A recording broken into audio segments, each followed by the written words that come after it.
దేవుని నామానికి మహిమ కలుగును గాక.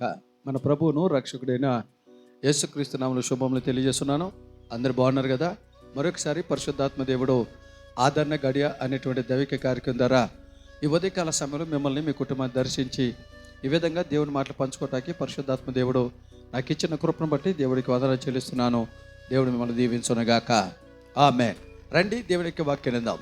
పరిశుద్ధాత్మ దేవుడు ఈరోజు మనతో మాట్లాడుకున్న అంశం ఏంటంటే, పరిశుద్ధాత్మ దేవుడు నన్ను ప్రేరేపించిన మాట, ఈరోజు దేవుడు మనతో మాట్లాడే అంశం ఏంటంటే, ఇంకను దేవునికి భయపడవా. ఈరోజు పరిశుద్ధాత్మ దేవుడు మనతో మాట్లాడుకున్న అంశం ఏంటంటే, ఇంకను దేవునికి భయపడవా. పరిశుద్ధ గ్రంథము నుంచి లూకాసు వార్త 23వ అధ్యాయం 40 వచనంలో ఉన్నటువంటి మాట మనం చదువుకుందాం. అయితే రెండవ వాడు వాడిని గద్దించి, నీవు అదే శిక్ష వీధిలో ఉన్నావు గనుక దేవుడికి భయపడవా. దేవుని బిడ్డలారా గమనించండి, ఇంకను నువ్వు దేవునికి భయపడవా. ఎవరు ఈ మాట అన్నారు? మనందరికీ తెలిసినటువంటి చరిత్రే. యేసు ప్రభుని అన్యాయంగా ఆయన మీద నేరం ఒప్పి సిలువ వేస్తే యేసు ప్రభుతో పాటు 2 దొంగల్ని సిలువ వేశారు. ఆ దొంగలో ఒకడు అంటున్నాడు యేసు ప్రభుని అపహాస్యంగా మాట్లాడుతూ, నువ్వు దేవుని కుమారుడు అయితే, నువ్వు దేవుని కుమారుడు అని చెప్పుకుంటున్నావు కదా, నిన్ను నువ్వు రక్షించుకుని మమ్మల్ని కూడా రక్షించమని అడిగాడు.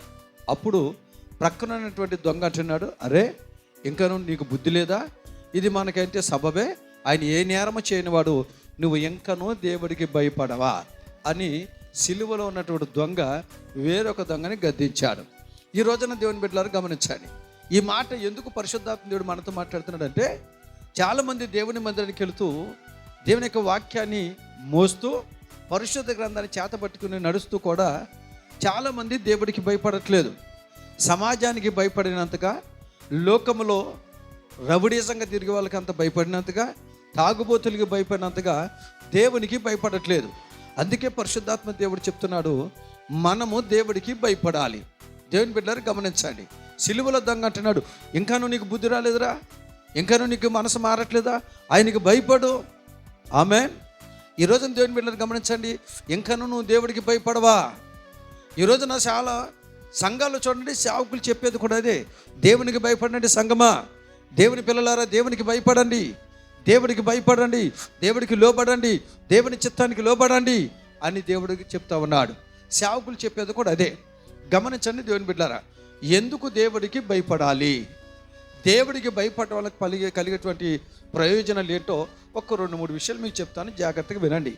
దేవుడికి భయపడటం వలన, దేవుడికి భయపడి మనం ఆయన అడుగుజాడలను నడటం వలన మనకు కలిగే ఆశీర్వాదాలు ఏంటంటే, సామెతల గ్రంథం, మొదటిది సామెతల గ్రంథం 14వ అధ్యాయం 16 వచ్చిన మాట ఏంటి తెలుసండి, ఎవరు దేవుడికి భయపడతారో వారిని దేవుడు కీడు నుంచి తప్పిస్తాడో. దేవుడికి మహిమ కలుగును గాక. ఈ రోజున దేవుడు ఎందుకు భయపడమంటున్నాడు? ఈ రోజున దేవుడు బతిమలాడుకున్న, అయ్యా నాకు భయపడండి, మనుషులు కాదు, కులాన్ని కాదు, సమాజానికి కాదు, నాకు భయపడండి అని దేవుడు చెప్తున్నాడు. ఆయనకి ఎందుకు భయపడాలంటే, ఆయనకి ఎవరైతే భయపడతారో వారిని అంటే దేవుడు కీడు నుంచి తప్పించునుగాక. ఆమేన్. హల్లెలూయా. రెండవది, ఎందుకు ఆయనకి మనం భయపడాలి? ఆయనకి భయపడితే ఏం జరుగుతుందంటే, కీర్తనల గ్రంథం 85వ అధ్యాయం 9వ వచ్చిన మాట ఏంటంటే, ఆయనకి ఎవరైతే భయపడతారో వారికి దేవుడు సమీపముగా ఉంటాడో. ఈ రోజున మనం దేవుడికి భయపడాలి. ఆయనకి భయపడకుండా ఎవరెవరికో నువ్వు భయపడుతున్నావు, నేను పోషించేవాడు, నేను రక్షించేవాడు, నీ ప్రతి అవసరం తీర్చేవాడు ఆయన కనుక ఆయనకి భయపడదాం. ఆయనకి భయపడితే ఆయన మనకి సమీపంగా ఉంటాడు. ఆఖరి ఒక మాట చెప్పనండి, మనము కనుక దేవుడికి భయపడితే మనకు కలిగే ప్రయోజనం ఏంటంటే, ప్రసంగి గ్రంథం 8వ అధ్యాయం 12 వచ్చిన మాట ఏంటి తెలుసండి, ఎవరు ఆయనకి భయపడతారో వారు క్షేమముగా ఉందరుగాక. ఈరోజు నువ్వు క్షేమంగా ఉండాలా, దేవుడికి భయపడు. ఆయనకి సమీపంగా ఉండాలా, దేవుడికి భయపడు. కీడు నుంచి తప్పించబడాలా, ఆయనకి భయపడు. ఆయనకి భయపడటం నేర్చుకో. దేవుడు సమస్త విషయాలు నీకు క్షేమాన్ని కలగజేసి దేవునిని దీవించునుగాక. ఆమేన్. తలలు వంచండి, ప్రార్థన చేసుకుందాం. ప్రేమగల మా తండ్రి, నీ స్తోత్రాలు, విత్తబడిన వాక్యాన్ని బట్టి నీ స్తోత్రం.